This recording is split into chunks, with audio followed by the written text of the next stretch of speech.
All right, let's dive into a big one today, discipline. Just hearing the word probably makes a lot of us cringe, right? It sounds like dread, like forcing yourself to do stuff you absolutely hate. But what if we've been looking at it all wrong? What if you could actually rewire your brain to enjoy doing hard things?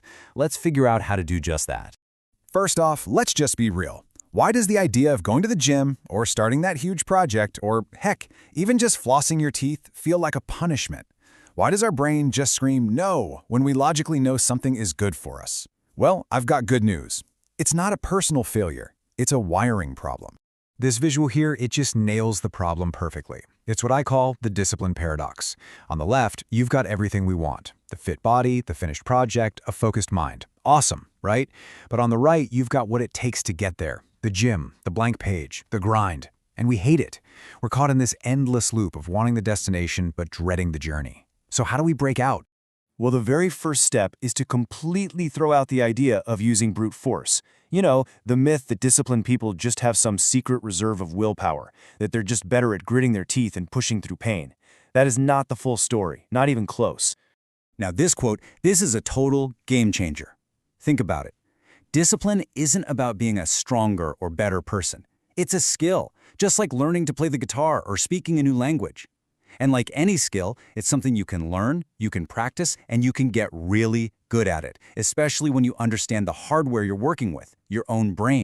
So, the classic tool we try to use is willpower. But here's the fatal flaw. It runs out.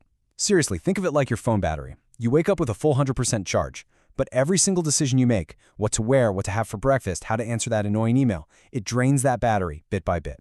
So by the end of the day, when you actually need it for that workout, you're running on fumes. Relying on willpower alone is basically setting yourself up to fail. So, if we can't just power through with willpower, what's the alternative? The answer, it turns out, is to work with our brain's natural programming instead of constantly fighting against it. And this is where we get into the really cool science behind our brain's built-in reward system. Okay, the star of this whole show is a little chemical called dopamine. You've probably heard of it. To put it simply, it's your brain's motivation molecule. It's the good job signal your brain sends out when you do something it likes. It's that feeling of satisfaction that makes you go, hey, that was good, let's do that again. And here it is. This is the absolute key to everything we're talking about. For most of us, our brain is programmed to release that feel-good dopamine for the final result. For eating the delicious cake, not for the messy process of baking it. The real secret to enjoying discipline is to retrain your brain to give you that rewarding dopamine hit for the effort itself, for the process, not just the prize at the end. Now that might sound a little abstract, but I promise you it's incredibly practical. We can actually do this with a simple 3-step toolkit. This is the actionable plan that turns all this brain science into something you can start using today. Here they are, the 3 core pieces of the toolkit. First, we're going to focus on the effort, not the big scary outcome. Second, we're going to make the act of just getting started ridiculously, almost comically easy. And third, we're going to tie that new habit into who you actually are. Let's break them down one by one. Step 1 is all about moving the goalposts. A goal like write a book is massive, it's intimidating, and the reward is so far away your brain gets zero satisfaction from it today. But a goal like sit and type for 15 minutes, you can do that. That's achievable right now, and when you do it, you let yourself feel good about it. You praise yourself for the effort. Boom, that's your first self-generated dopamine hit. You're rewarding the process. Okay, next up, we have to conquer the biggest hurdle of all. Just starting. Your brain is a master procrastinator. So, we have to trick it. We do that by making the first step so tiny, so laughably easy, that your brain has no excuse to say no. You're not trying to clean the entire house. Nope, you're just going to put one dish in the dishwasher. That's it. Once you do that one tiny thing, momentum usually takes over. The whole point is to make starting feel automatic. And this final step, this one is the most powerful of all. Instead of thinking about these things as chores you do, you start thinking of them as evidence of who you are. There is a universe of difference between saying, I'm trying to exercise more, and I am an active person.